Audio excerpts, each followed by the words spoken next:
கர்த்தருடைய பரிசுத்த நாம் மகிமைப்படுவதாக. மீண்டும் ஒரு விஷயம் கூட இயேசுவின் நாமத்தினாலே நன்றி வாழ்த்தை தெரியப்படுத்துகிறேன். மீகா தீர்க்க தரிசன புஸ்தகம் 7ஆம் அதிகாரம் 15வது வசனத்தை நம்ம தியானிக்க போறோம். மீகா 7:15. நீ எகிப்து தேசத்திலிருந்து புறப்பட்ட நாளில் நடந்தது போலவே. எகிப்து தேசத்திலிருந்து புறப்பட்ட நாளிலே இருந்து நடந்தது போலவே. அன்னைக்கு புறப்படும் போது என்னென்ன நடந்துச்சோ அதே போல உன்னை அதிசயங்களை காண பண்ணுவேன். ஆமென். கரங்களை தட்டி ஆண்டவர் சந்தோஷப்படுத்துங்க. அதிசயங்களை என்றைக்கும் காண செய்கிற தேவன். நம்ம எப்போல்லாம் அந்த உலகத்திலிருந்து பாவத்திலிருந்து வெளியே வந்தோமோ அன்றைக்கு ஏதோ ஒரு அற்புதத்தை செய்து தான் நம்மளை கூட்டிட்டு வந்தார். நம்ம ஒரு பேய் துரத்தி இருப்பாரு, பாவத்திலிருந்து விடுதலை ஆக்கி இருப்பாரு, வியாதியை குணமாக்கி இருப்பாரு. எகிப்தியர்கள் எப்படி புறப்பட்ட நாள்ல இருந்து அது போல நம்ம எங்கிருந்து நம்ம புறப்பட்டு வந்தோமோ அதே போல இன்றைக்கும் நான் உங்களை என்ன பண்ணுவேன், அன்னைக்கு மட்டும் இல்லை இன்றைக்கும் இந்த மாதமும் உங்களை அதிசயங்களை காண பண்ணுவேன். நம்முடைய கண்கள் எப்போதுமே ஆண்டவருடைய அதிசயத்தை காண செய்ய நம்முடைய தேவன் விரும்புகிறார். மற்ற மைக்கெல்லாம் ஸ்லோ பண்ணுங்க. கண்கள் ஒவ்வொரு நாளும் அதிசயத்தை பார்க்கணுன்னு ஆண்டவர் ஆசைப்படுறார். நீங்க எப்படி உங்க பிள்ளைகளை ஒவ்வொரு நாளும் சந்தோஷப்படுத்தணும்னு நினைக்கிறீங்களோ அதே போலத்தான் நம்முடைய தேவன் நம்முடைய தொழிலில், நம்முடைய வருமானத்தில், நம்முடைய குடும்பத்தில், பிள்ளைகள் வாழ்க்கையில், எல்லா வாழ்க்கையிலும் ஒரு அதிசயத்தை இவங்க பார்க்கணும், அற்புதத்தை பார்க்கணும் என்று சொல்லி விரும்புகிற தேவன் நம்முடைய தேவன். அதனால தான் சில சமயம் அந்த அதிசயங்களை காணத்தக்க சூழ்நிலைகளை நமக்கு உண்டாக்குவார். எதிர்பாராத ஒரு குறைவு, எதிர்பாராத ஒரு வியாதி, எதிர்பாராத ஒரு வறுமை, ஏதோ ஒன்றை நம்ம வாழ்க்கையில் அனுமதிக்கிறார். எதுக்கு அனுமதிக்கிறார் தெரியுமா? அதிலிருந்து கர்த்தர் உங்களோடு கூட இருக்கிறார் என்பதை அவர் காண்பிக்கும்படி. அல்லேலூயா. இந்த சூழ்நிலையில் நான் உங்க கூட இருக்கிறேன் என்பதை எப்படி அறிந்து கொள்ள முடியும்? அது போல ஒரு பிரச்சனைகள், குறைவுகள் நமக்கு வரும்போது தான் தேவன் நம்மளை கைவிடலை, நம்ம கூடவே இருக்காரு, நம்மை நடத்துகிறார் என்பதை நம்ம அறிந்து கொள்ளும்படி அப்படி ஏற்ற தாழ்வுகள் நம்ம வாழ்க்கையில் வரலாம்.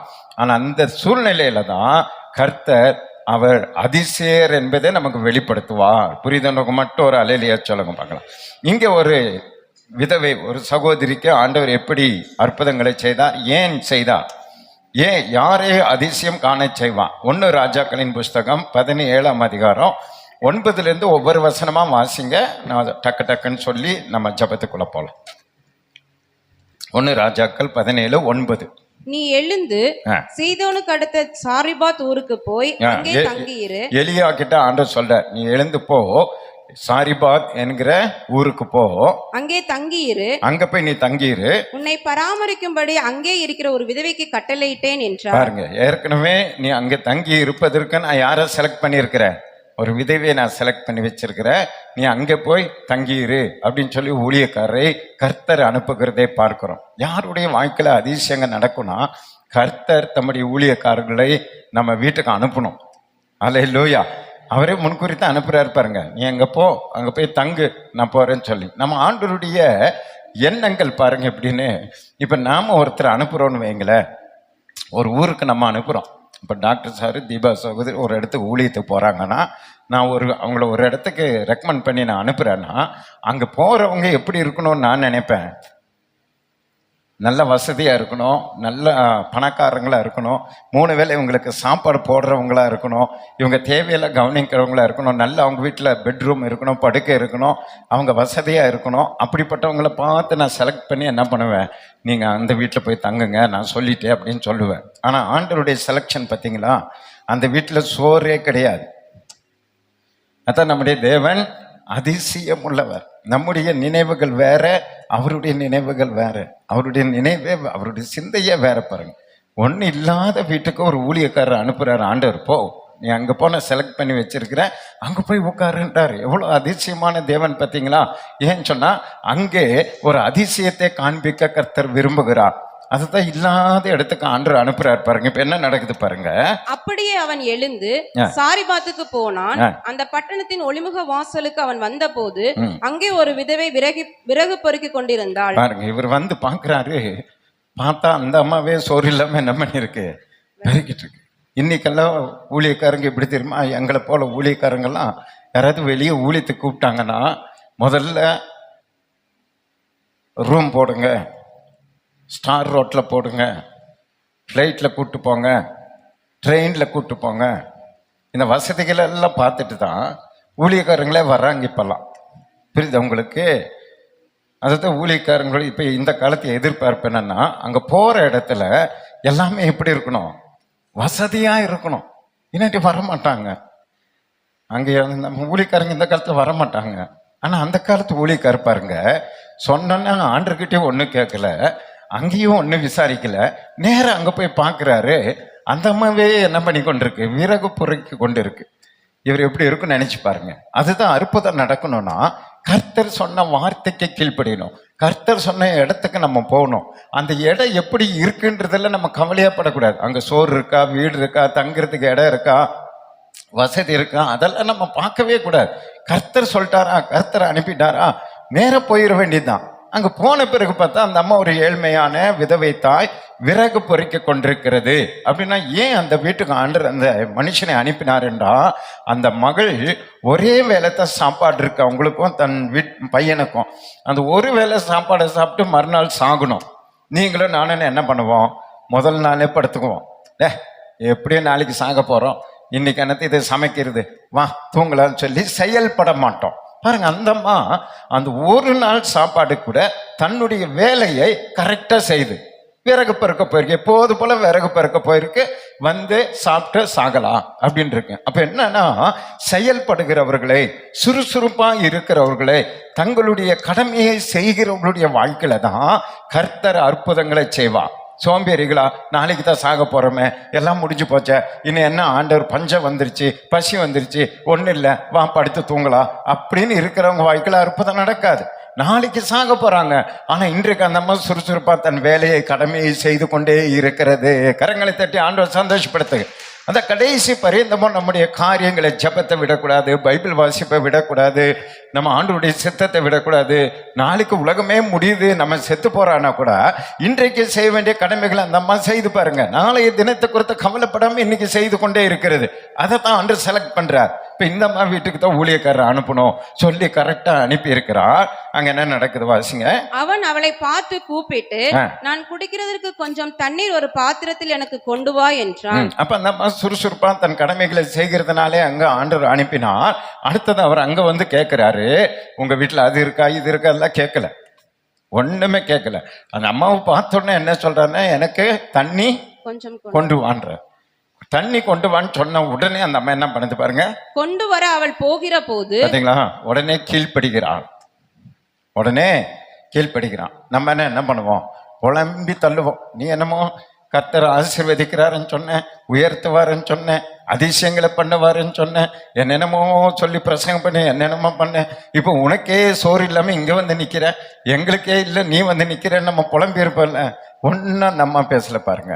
எடுத்தோடனே தண்ணி ஊழியக்கார் கேட்டாரா, தண்ணி எடுக்க முடியும் புறப்படுகிறான். புறப்படும் போது இன்னொரு குண்டு போடுறாரு பாருங்க அவரு. அவன் அவளை நோக்கி கூப்பிட்டு, நான் உடனே மறுபடியும் கூப்பிடுறாரு. தண்ணி எடுக்க போறதுக்குள்ள மறுபடியும் கூப்பிட்டு, கொஞ்சம் அப்பவும் உன் கையிலே எனக்கு கொண்டு வா என்றான். இருக்குதா இல்லையா ஒன்னும் கேட்கல. உடனே என்னன்ட்டாரு, அப்பம் இருக்குதா கொண்டு வான்ட்டார். ஏன்னு சொன்னா ஆண்டவர் அங்க சொல்லி அனுப்பினார், போ நான் உனக்கு ஆயத்தப்படுத்தி வச்சிருக்கேன்னாரு. இவர் என்ன நினைச்சிட்டாரு, சரி நமக்கு தோசை இட்லி எல்லாம் ரெடியா இருக்கும்னு நினைச்சிட்டாரு அப்படின்னு நினைக்கிறேன். உடனே எனக்கு கொஞ்சம் அப்பமும் கொண்டு வான்னாரு. இப்போ அப்பமும் கொண்டு வான்னு சொன்ன பிறகுதான் அந்த அம்மா அடுத்தது உண்மையை பேசிட்டு பாருங்க. நம்முடைய வாழ்க்கையில முதல்ல சுறுசுறுப்பா நம்முடைய ஆண்டவருடைய திட்டங்களை செயல்பாடுகள் நம்ம பண்ணணும். அடுத்தது கீழ்ப்படிக்கணும், ஆண்டவருடைய வார்த்தைக்கு கீழ்ப்படிக்கணும். அடுத்து உண்மையை பேசணும். அந்த அம்மா உண்மையை பேசுது பாருங்க, என்ன சொல்லுது பாருங்க. அதற்கு அவள், பானையில் ஒரு படி மாவும் களையத்தில் கொஞ்சம் எண்ணெயுமே அல்லாமல் என்னிடத்தில் ஒரு அடையும் இல்லை என்று உம்முடைய தேவனாகிய கர்த்தருடைய ஜீவனை கொண்டு சொல்லுகிறேன். இதோ நானும் என் குமாரனும் சாப்பிட்டு செத்து போக அதை எனக்கும் அவனுக்கும் ஆயத்தப்படுத்துகிறதற்கு 2 விறகு பொறுக்குகிறேன் என்றாள். பாருங்க, இப்ப ஆண்டவர் சொன்னது பொய் மாதிரி இருக்குது. ஆண்டவர் என்ன சொன்னார் அவங்கிட்ட, அங்க போ, உன்னை என்ன பண்ணுவேன், போசிப்பேனாரு. இங்க வந்தா இந்தம்மா நாங்க 2 பேரும் சாப்பிட்டு இன்னைக்கு சாக போறோம் அப்படின்றாங்க. இதுதான் ஆண்டவருடைய சில வாக்குத்தத்தங்கள். சில காரியங்களோ வாழ்க்கையில நிறைவேறாம இருக்கலாம். நீங்க நினைக்க கூடாது, ஆண்டவர் இங்க போ உன்னை ஆசீர்வதிப்பேன்னு சொன்னாரு, அந்த ஊருக்கு வந்த ஒண்ணுமே இல்லையே, நான் தப்பா வந்துட்டனோ அப்படின்னு எல்லாம் சந்தேகப்படக்கூடாது. அங்க நம்ம சோர்ந்து போகக்கூடாது. என்னடா சொன்னாரு ஒன்றும் நடக்கலன்னு. ஆனா ஆண்டவர் அங்க சொன்னாரு, உனக்கு போஷிக்கிறதுக்கு ஒருத்தர் நான் ஆயத்தப்படுத்திக்க. இங்க வந்த சோறே இல்லை, அவங்க 2 பேருக்குத்தே இருக்குது என்பதை அந்த அம்மா உண்மையா சொல்லுகிறது. வேலையிலே சொல்லுங்களேன். அப்ப நம்முடைய வாழ்க்கையில தேவன் எதிர்பார்ப்பது உண்மை. ஆண்டவர் இடத்துல வந்தா உண்மையா பேசணும், உண்மையை சொல்லணும், உள்ளதை சொல்லணும், உள்ள நம்முடைய நிலையை சொல்லணும், இருக்கிறத சொல்லணும், இல்லாததையும் சொல்லணும். எது இருக்குதோ அதை அப்படியே சொல்லணும். அதை தான் கர்த்தர் விரும்புகிறான். இந்த அம்மா கரெக்டா சொல்லிச்சு பாருங்க. அதுவும் கர்த்தர் மேல ஆணையிட்டு சொல்றேன், ஒருவேளை தான் சாப்பாடு இருக்குது, அதை சாப்பிட்டு நானும் என் பையனை என்ன ஆக போறோம், சாக போறோம்ன்றது உண்மையா சொல்லுது. அது சொன்ன பிறகு என்ன நடக்குது பாருங்க. அப்பொழுது எலியா அவளை பார்த்து, பயப்படாதே, நீ போய் உன் வார்த்தையின்படி ஆயத்தப்படுத்து. அப்ப இவர் என்ன நினைக்கலன்னா, நான் மாறி வந்துட்டனோ, வேற யாரையாவது ஆண்டவர் சொல்லியிருப்பாரோ அப்படின்னு தேடி போகல அந்த ஊழியக்காரர். புரியுதா? நான் தப்பா வந்துட்ட போல் இருக்கு. ஆண்டவர் சொன்னாரு, உனக்கு சாப்பாடு தரேன்னு சொன்னாரு, போஷிப்பேன்னு சொன்னாரு, இங்க இப்படி இருக்குதே, இந்த பஞ்ச காலத்தை எப்படி ஓட்டுறது? இவங்க கூட சேர்ந்து இதுலயும் நான் ஷேர் பண்ணி சாப்பிட்டா 3 பேரும் நாளைக்கு சாக வேண்டியது. இப்படிலாம் அவரும் அவிசுவாசமாக, அங்க ஊழியக்காரனும் அவிசுவாசமா யோசிக்கல. அவர் கர்த்தருடைய வார்த்தையை விசுவாசிக்கிறார், கர்த்தருடைய வார்த்தையை அந்த ஊழியக்காரர் நம்புகிறார். கர்த்தர் ஏதோ செய்ய போகிறார் என்பதை அவர் அறிந்திருக்கிறார். அவர் அதை நம்பி அங்க என்ன செய்யறார் பாருங்க. ஆனாலும் முதலில் அதிலே எனக்கு ஒரு சிறிய அடையை பண்ணி என்னிடத்தில் கொண்டு வா, பின்பு உனக்கும் உன் குமாரனுக்கும் பண்ணலாம். இப்படிப்பட்ட மோசமான ஊழியக்காரரா இருக்கிறார் பாருங்க அப்படின்னு நமக்கு தோணுது. உங்ககிட்ட இப்ப நாளைக்கு கேட்ட பாருங்க, அது போல வந்தாலே கேட்கறாங்கடான்ற மாதிரி இருக்குதா இல்லையான்னு கூட பாஸ்டர்ஸ் யோசிக்க மாட்டேங்கிறாங்க. நானே கஷ்டம் சொல்றேன், நானே செத்துட்டு நாளைக்கு சாகுறேன்னு சொல்றேன். இந்த மனுஷன் மனசாட்சி இல்லாம இவர் வந்துட்டு அதுல ஒரு அப்பத்தை எனக்கு என்ன பண்ற கொடுங்கிறாருன்னு. இவர் முதலே சொல்லணும், நீ பயப்படாத, நான் உனக்கு அற்புதம் பண்ணுவேன், நான் ஜெபம் பண்ணுவேன், உங்க வீட்டில் எண்ணெய் தண்ணி எல்லாம் குறையாது, நீ எனக்கு ஒன்று சுட்டு கொண்டு வான்னு சொன்னா நம்ம கொண்டு போய் கொடுக்கலாம். இவர் அதையும் சொல்ல மாட்டேங்கிறாரு, அதையும் சீக்கிரட்டா வச்சிருக்கிறாரு. ஆனா நீ செத்தா சாகு, உன் பையன் செத்தா எனக்கு என்ன, முதல்ல எனக்கு என்ன கொண்டு வா, சாப்பாடு கொண்டு வான்றார். முதல்ல எனக்கு கொண்டு வான்றார் பாருங்க. அது எத்தனை ஆழமான ரகசியங்கள் சத்தியம் இருக்குது என்பதை அங்க வெளிப்படுத்துகிறார். அந்த வார்த்தையை நம்புகிறாங்களா நான் ஆண்டவர் பார்க்கிறார் பாருங்க. அவர் தேவனுடைய வார்த்தையை நம்பி வந்து இல்லாத வீட்டிலே அவர் விசுவாசத்தோடு கேட்கிறார், கொண்டு வாங்குறார். அதே இந்த அம்மா அவர் என்ன சொன்னார் பார்த்தீங்களா, நீ பயப்படாதே, நீ போய் உன் வார்த்தையின்படி ஆயத்தப்படுத்து. வார்த்தையின்படி நீ என்ன பண்ணு, ஆயத்தப்படுத்து. நீ சொன்ன வார்த்தையின்படியே நீ அந்த அப்பத்தை சுடு, தண்ணீரை கொண்டு எனக்கு அதுல என்ன பண்ணு, முதல்ல நீ பையனை கொடுத்துறாங்க. நம்ம என்ன பண்ணுவோம், நாளைக்கு சாக போற பையனை கொடுப்போமா, பாஸ்டர் கொடுப்போமா? யோசனை பண்ணி பாருங்க. அதுல ஃபர்ஸ்ட் தான் வேணும்னு பிடிவாதம் பண்றாரு இந்த ஊழியக்காரர். இவர் வைக்கலாமா நினைச்சு பாருங்க. சரி, உன் பையனை கொண்டு கொடுத்துட்டு எனக்கு கொண்டு வான்னு சொல்ல மாட்டேங்கிறார். ஏன்னா அதெல்லாம் தேவனுடைய திட்டம், தேவனுடைய செயல். அந்த வார்த்தையை விசுவாசிக்கிறாங்களான்னு செக் பண்றாரு ஆண்டவர். அந்த வார்த்தை என் குழந்தையை விட, என்னை விட என் தேவ மனுஷன் முக்கியமானவர், இவருக்கு கொடுக்கும் பொழுது என்னை போஷிப்பார் என்ற அந்த விசுவாசம் இருக்குதா இல்லையான்றதை அவர் யோசிக்கிறார், செக் பண்றார், சோதிக்கிறார். அந்த சோதனையில பாருங்க அந்த அம்மா என்ன பண்றாங்க பாருங்க. மறுபடி பின்பு உனக்கும் உன் குமாரனுக்கும் பண்ணலாம். நீ முதல்ல எனக்கு கொண்டு வந்து கொடு, அப்புறம் உனக்கும் உன் குமாரனுக்கும் பண்ணலாம். கர்த்தர் தேசத்தின் மேல் மழையை கட்டளையிடும் நாள் மட்டும், கர்த்தர் இந்த தேசத்துல மழை பெய்ற நாள் வரைக்கும் பானையில் மா செலவழிந்து போவதும் இல்லை. பாருங்க, உன்னுடைய இதுல வந்து மாவு செலவழியாது, கலசத்தில் எண்ணெய் குறைந்து போவதும் இல்லை என்று, கலசத்துல எண்ணெய் குறை போவதில்லை என்று இஸ்ரவேலின் தேவனாகிய கர்த்தர் சொல்லுகிறார் என்றான். இஸ்ரவேலின் கர்த்தர் சேனைங்க கர்த்தர் என்ன பண்றாரு சொல்றாரு அப்படின்னு சொன்ன உடனே அவள் போய் எலியாவின் சொற்படி செய்தாள். சொற்படி செய்தால் கரங்களை தட்டி ஆண்டவர் சந்தோஷப்படுத்துங்க. எலியா ஊழியக்காருடைய வார்த்தையின்படி எப்படி அப்படின்னு கேட்கல. ஊரே சாகுறாங்க, உலகமே சாகுது, வருஷக்கணக்கா மழை இல்லாம எல்லாம் சேர்த்துட்டு இருக்கிறோம். இப்ப ஸ்பெஷலா எனக்கு மட்டும் எங்க இருந்து இது வரும்? உங்க வீட்டுல எண்ணெயும் மாவு குறையாதுன்னா நம்ப முடியுமா யாராவது? அவர் ஒரு மூட்டையை கொண்டு வந்திருந்தா பரவாயில்ல, அவர் கையில ஒன்றும் இல்லை, நம்ம கையில ஒன்றும் இல்லை, ஒரு கொஞ்சம் மாவும் எண்ணெயும் தான் இருக்கு. அவர் சொல்றாரு, மழை வர வரைக்கும் தீராத, நீ பயப்படாத அப்படின்னு. அது எப்படி ஆச்சு? அதை உன்னை இருதயம் அதிசயப்பட்டு பூரிக்கும்னு ஆண்டவர் சொல்ல. ஆச்சரியம் தானே. உங்க வீட்டுல மாவு வந்துட்டே இருந்தா எப்படி இருக்கு பாருங்க, எண்ணெய் வந்துட்டே இருந்தா எப்படி இருக்கு பாருங்க. அந்த வார்த்தையை நம்ப முடியாத அந்த வார்த்தையை அவள் அப்படியே நம்புகிறாள். காலை வேளையில நீங்களும் நம்பணும். இந்த மாதத்துல கர்த்தர் என்னை அதிசயம் காண செய்வான். அப்படியே அந்த வார்த்தையை பற்றி கொண்டா, அந்த வார்த்தைக்கு கீழ்ப்படிந்தா. அப்படியான்னு கேள்வி கேட்கல, அது எப்படி ஆகும்னு கேள்வி கேட்கல, இது என்ன நீங்க பைத்தியக்கார மாதிரி பேசுறீங்கன்னு சொல்லல, இது எங்க இது வரைக்கும் நடந்ததே இல்லையே அப்படின்னு சொல்லல. அவன் பையனை கூப்பிட்டுட்டு, என்னடா இவர் ஏதோ பைத்திய கீதை பிடிச்சிச்சா வந்து பாடுறா, இவர் இப்படி சொல்றாரு, அந்த மாதிரி எதுவுமே அங்க நடக்கல. வேதவசனம் சொல்லுது, எலியாவின் வார்த்தையின்படி செய்தான்.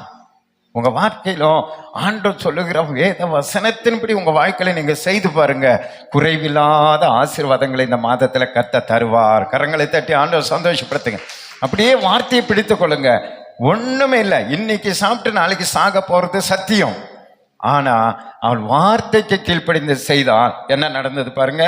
அவளும் இவனும் அவள் வீட்டாரும் அநேக நாள் சாப்பிட்டார்கள். பாருங்க, வீட்டாரும் வந்துட்டாங்க, இப்போ சொந்த பந்த எல்லாம் வந்துட்டாங்க, எல்லாரும் சாப்பிடுறாங்க. என்னாச்சு? கர்த்தர் எலியாவை கொண்டு சொன்ன வார்த்தையின்படியே, கர்த்தர் எலியாவை கொண்டு சொன்ன வார்த்தையின்படியே பானையிலே மா செலவழிந்து போகவும் இல்லை, அங்க மாவு குறையவே மாட்டேங்குது, கலசத்தின் எண்ணெய் குறைந்து போகவும் இல்லை, அங்க எண்ணெய் குறைஞ்சு போகவே இல்லை. கரங்களை தட்டி ஆண்டவர் சந்தோஷப்படுத்துங்க. அப்ப ஐந்தாவது என்னன்னா, அந்த வார்த்தை விசுவாசித்தது மாத்திரமல்ல, விசுவாசித்து போய் செயல்படுகிறாள். கொஞ்சம் மாவை சந்தேகப்படாம சுடுறா, 2 தோசை தான் அதுல வரும். ஆனா அவ விசுவாசத்தோடு கூட செயல்படுகிறா. அதனால தான் கிரியை இல்லாத விசுவாசம் செத்தது நான் ஆண்டவர் சொல்றார்.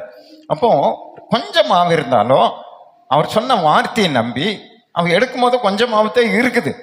2 தோசை சுடுற வரைக்கும் தான் மாவு இருக்குது. 2 தோசை சுட்டுட்டு 3வது தோசைக்கு பார்த்தா மறுபடியும் மாவு வருது. அப்பதான் அவளுக்கு என்ன ஆகுது? விசுவாசமே வரும். 4வது தோசைக்கு வருது, 5வது தோசைக்கு வருது, 6வது வந்துட்டே இருக்கு பாருங்க. எண்ணெய் ஊத்த ஊத்த குறைய மாட்டேங்குது. அப்ப என்ன பண்ணணும்? நம்ம வாழ்க்கையில ஆண்டவர் எதை சொல்லுகிறாரோ அதை போய் செய்யணும், செயல்படணும். இல்ல ஒண்ணு இல்ல, நான் தொழில் பண்ண முடியாது, நான் வருமானம் இல்லை, அப்படி சொல்லக்கூடாது. இருக்கிறத வைத்து செயல்பட வேண்டும். அதான் ரகசியம். அப்படி செயல்படுகிறவர்களுடைய வாழ்க்கையில பாருங்க, குறையாமல் கர்த்தர் அற்புதங்களை செய்து உங்க இருதயத்தை அதிசயப்பட்டு பூரிக்க பண்ணுவார். 5 விஷயங்கள்ல நம்ம அங்க பார்த்தோம். அந்த 5 காரியங்கள் அவர் சக்சஸா அந்த மகள் செய்து முடித்ததுனால எது வரைக்கும் அந்த மாவு தீரலையா? அங்க சொல்லப்பட்டிருக்கு பாருங்க, எது வரைக்கும் தீரல அந்த மாவு? 1 நாள் 2 நாள் இல்ல, மறுபடியும் மழை வந்து பயிரெல்லாம் விளைந்து மறுபடியும் மாவு அரைச்சி அந்த மாவு அவங்க வீட்டுக்கு வர்ற வரைக்கும் இந்த மாவு இந்த எண்ணெய் என்ன ஆகல? குறையவே இல்லை. கரங்களை தட்டி ஆண்டவர் சந்தோஷப்படுத்துங்க.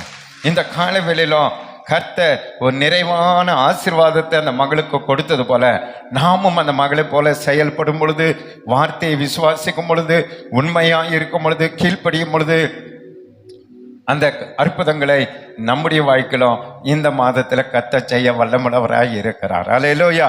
அப்பதான் இந்த வார்த்தை ஆண்டவர் என்ன வாக்குத்தத்தை நமக்கு, உன்னை அதிசயங்களை காண, உங்களை இல்ல உன்னை அப்படின்னு ஒவ்வொருத்தருக்கும் சொல்ற. ஒவ்வொருத்தரும் இந்த மாதம் எதிர்பாருங்க, இந்த வசனத்தை மறுபடியும் தியானிங்க, அந்த அம்மாவை நினைத்து கொள்ளுங்க. ஒன்றில்லாத நாளைக்கு மரித்து போகிற அந்த அம்மாவை உயிரோடு கூட காத்தது உண்மையானால் நம்முடைய வாழ்க்கையிலும் நாளைய தினத்தை குறித்து நீங்க கவலைப்படாதபடி நாளைய தினத்தினுடைய தேவைகளை சந்திக்கிறவர். நாளைக்கு லோன் கட்டணுமா? மாவு வரும், எண்ணெய் வரும், குறையாம வரும். நீங்க நம்பணும், நீங்க விசுவாசிக்கணும், செயல்படணும், எதிர்பார்க்கணும். அதை கர்த்தர் நம்முடைய வாழ்க்கையில செய்து ஒவ்வொரு நாளும் மீண்டும் மீண்டும் மீண்டும் அது எப்படி உயிர்ப்பித்ததுன்னே தெரியல பாருங்க. அந்த பாத்திரத்துல அப்படியே மாவு வந்துட்டே இருக்கு பாருங்க. இதுதான் அதிசயம், இதுதான் ஆச்சரியம். ஆண்டவர் நிறைய அற்புத அதிசயம் செய்திருக்கிறார். அதெல்லாம் எழுதுவதற்கு வேதத்துல இடமே பத்தாதான், அவ்வளோ செய்திருக்கிறார். அதில் ஏதோ ஒன்றை நம்ம தியானிக்கிறோம், அதை நம்ம விசுவாசிக்கிறோம், அதை நாம் நம்ப போகிறோம். நம்முடைய வாழ்க்கையில் இந்த 9வது மாதத்துல நம்ம நினையாததும் எட்டாததுமான பெரிய காரியங்களை கர்த்தர் செய்வான். எத்தனை பேர் விசுவாசிக்கிறீங்க? அப்படியே எழுந்த நிலைங்க. உன்னை அதிசயம் காண செய்வான், நீ அற்புதம் கண்டிடுவா. உன்னை அதிசயம் காண செய்வா, நீ அற்புதம் கண்டிடுவாய். இன்று வாக்குரைத்தார் தேவன், இன்று நிறைவேற்றி வந்துவிட்டார். என்று வாக்குரைத்தார் தேவன், இன்று நிறைவேற்ற வந்து விட்டார். உன்னை அதிசயம் காண செய்வார். நீ அற்புதம் கண்டிடுவார். உன்னை அதிசயம் காண செய்வார். நீ அற்புதம் கண்டிடுவார். Thank you Jesus. நன்றி செலுத்துகிறோம் அப்பா. அன்பின் பரலோக பிதாவே, இந்த நல்ல வேலைக்காய் நன்றி செலுத்துகிறோம் அப்பா. இந்த கால வேலையில் எங்களோடு கூட நீர் இடைப்பட்டீர், அதற்காக உமக்கு நன்றி செலுத்துகிறோம். உன்னை அதிசயங்களை காண பண்ணுவேன் என்று சொன்ன கர்த்தர், வாக்குரைத்த தேவன், நீர் வாக்கு மாறாதவர் அப்பா.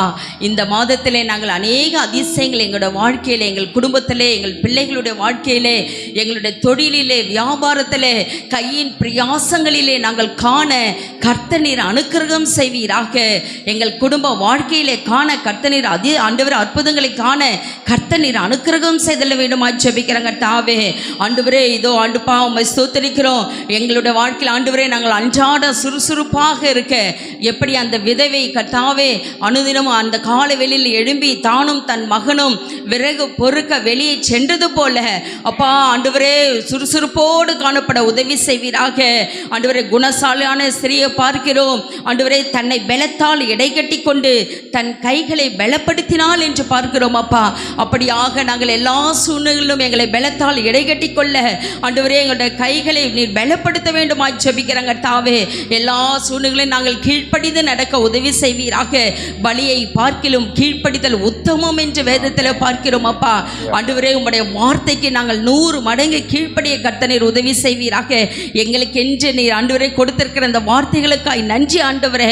இல்லாதவர்களை இருக்கிற வண்ணமாய் பார்க்கிற கர்த்தர் ஆண்டவரே, அந்த ஒன்றுமே அங்கே இல்லை, ஆனாலும் நீர் ஆண்டவரே அவர்களை ஆசீர்வதிக்கும்படியாக இருப்பதாக நீர் பார்த்து அவர்களை பிளஸ் பண்ணினீங்க.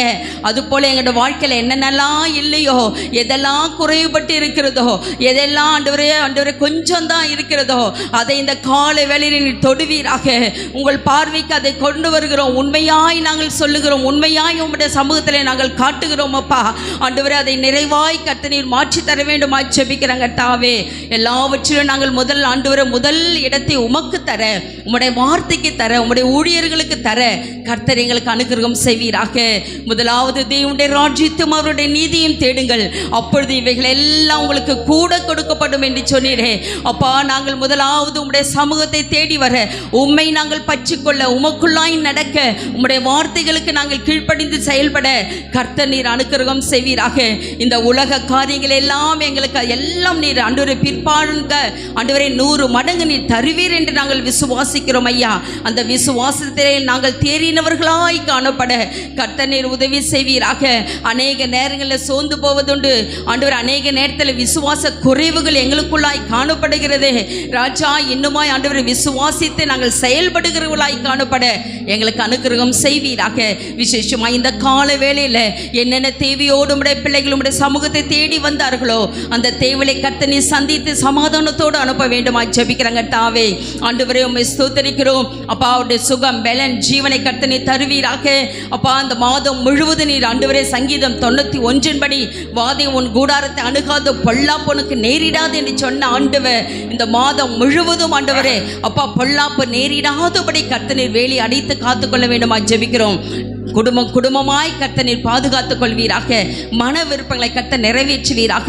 இந்த மாதத்திலே வாழாகாமல் தலையாகட்டும், கீழாகாமல் மேலாகட்டும். உம்முடைய ஆசீர்வாதத்தின் கரம் இந்த கால வேளையிலே ஒவ்வொருவர் மீதும், ஒவ்வொருவர் குடும்பத்தின் மீதும் நீட்டப்படட்டும் அப்பா. உம்முடைய ஆண்டவரே ஆசீர்வாதத்தின் கரம் நீட்டப்படட்டும் ராஜா. கைகளின் பிரயாசத்தை கர்த்தர் நீர் ஆசீர்வதிங்க ஆண்டவரே அப்பா. ஒரு நாளும் கடன் வாங்காதபடி கடன் கொடுக்கத்தக்கதான ஆசீர்வாதத்தை கர்த்தர் கட்டளிடுவீராக. வீடு வாசல் இல்லாத கர்த்தர் வீடு வாசலை உண்டு பண்ணித்தாங்க. ஆண்டவரே திருமணம் ஆகாதவருக்கு திருமண காரியங்கள் வாய்க்க பண்ணுங்க. குழந்தை இல்லாத தம்பதியனுக்கு குழந்தை செல்வத்தை தாங்க. வேலை இல்லாத பிள்ளைகளுக்கு வேலை வாய்ப்புகளை கர்த்தர் உண்டு பண்ணி தர வேண்டுமா ஜெபிக்கிறோம். யாரெல்லாம் மனம் சோர்ந்து தளர்ந்து காணப்படுகிறார்களோ அவர்களை பலத்தினால் இடைகட்டி கொள்ளுங்கப்பா. உற்சாகத்தின் ஆவியால் கர்த்தரை நிரப்ப வேண்டுமா ஜெபிக்கிறோம். ஒவ்வொரு நிமிடமும் பரிசுத்த ஆவிக்குள்ளாக ஆண்டவரே வளர உள்ளான மனுஷன் பலப்பட இந்த மாதம் முழுவதும் வரங்கள் கனிகளை பெற்று உமக்கென்று அலங்கரிக்கப்பட கர்த்தரீர் அனுக்கிரகம் செய்தல வேண்டுமா ஜெபிக்கிறாங்க. கர்த்தாவே சிங்க குட்டிகள் தாழ்ச்சொந்து பட்டினியாய் கிடக்கும். கர்த்தரை தேடுகிறவர்களுக்கு ஒரு நன்மையும் குறைபடாது. அவ்விதமாக ஒரு நன்மையும் குறைபடாதபடி சம்பூர்ண பரிபூர்ண ஆசீர்வாதங்களால் நிரப்ப வேண்டுமா ஜெபிக்கிறாங்க. கர்த்தாவே உம்முடைய பிள்ளைகளுடைய போக்கையும் வரத்தை கர்த்தரீர் ஆசீர்வதிங்க அப்பா. எல்லா ஆக்சிடென்ட் ஆவிகளுக்கும் திடீர் மரணங்களுக்கும் உம்முடைய பிள்ளைகளை கர்த்தனை தப்பிவிக்க வேண்டுமா ஜெபிக்கிறாங்க. கர்த்தாவே அப்பா உம்மை ஸ்தோத்திரிக்கிறோம். இந்த மாதம் முழுவதும் நாங்கள் அதிசயத்தை கண்டு உம்மை நாங்கள் துதிக்க கர்த்தர் உதவி செய்வீராக. எங்கள் வாழ்க்கையில் அற்புதங்கள் அன்றாடம் நடக்கப் போகிறதற்காய் நன்றி ஆண்டவரே, நன்றி ஆண்டவரே. எங்களை காண்கிறவள் தெய்வ சாயலை காணட்டும். விரோஷேஷமாய் உம்முடைய பிள்ளைகளுக்கு விரோதமாய் எழும்புகிற ஆயுதங்கள் வாய்க்காதே போகட்டும் இயேசுவின் நாமத்தினாலே. ஓ ஒரு வழியாய் வருவான் 7 வழியாய் ஓடி போவான் என்று சொன்னீரே.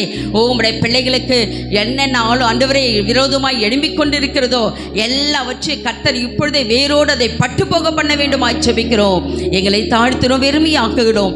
செய்தி கொடுத்த உம்முடைய தாசனை இன்னும் அநேக லட்சங்கள் கர்த்தரில் பயன்படுத்துவீராக. இதோ விசேஷமாய் கர்த்தருடைய பந்திக்கு நேராய் நாங்கள் கடந்து செல்கிறோம் ஐயா. எங்களை ஒரு விசை தாழ்த்துகிறோம், எங்களை வெறுமையாக்குகிறோம்.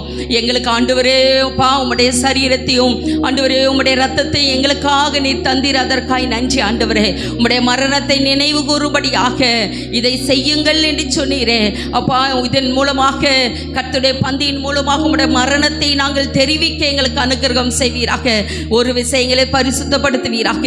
குற்றம் குறைகள் பாவங்கள் மீறுதல்கள் எல்லாவற்றையும் மன்னித்து எங்களை பரிசுத்தப்படுத்தி இந்த பந்தியிலே பங்கு பெற கர்த்தர் நீர் அனுக்கிரகம் செய்தல வேண்டும் ஜெபிக்கிறாங்க. தாவே ஆண்டவரே இதை நாங்கள் ஆண்டவரை புசித்து பானம் பண்ணும் போது ஆண்டவரே புதிய கிருபை, புதிய வரங்கள், புதிய தாளந்துகள், புதிய பலனை கர்த்தர் நீர் எங்களுக்கு கட்டளையிட வேண்டுமா ஜெபிக்கிறோம் ராஜா. ஆண்டவரே இந்த மாதம் முழுவதும் எங்களுக்கு அது ஒரு ஆகாரமாய் இருந்து நல்ல பலனை தந்து ஓ எங்களை நிரப்ப வேண்டுமா ஜெபிக்கிறாங்க. தாவே ஆண்டவரே யாரெல்லாம் இந்த நாளில் பங்கு பெறலையோ வருகிற நாட்கள் அவர்கள் பங்கு பெற கர்த்தர் நீர் அனுக்கிரகம் செய்வீராக.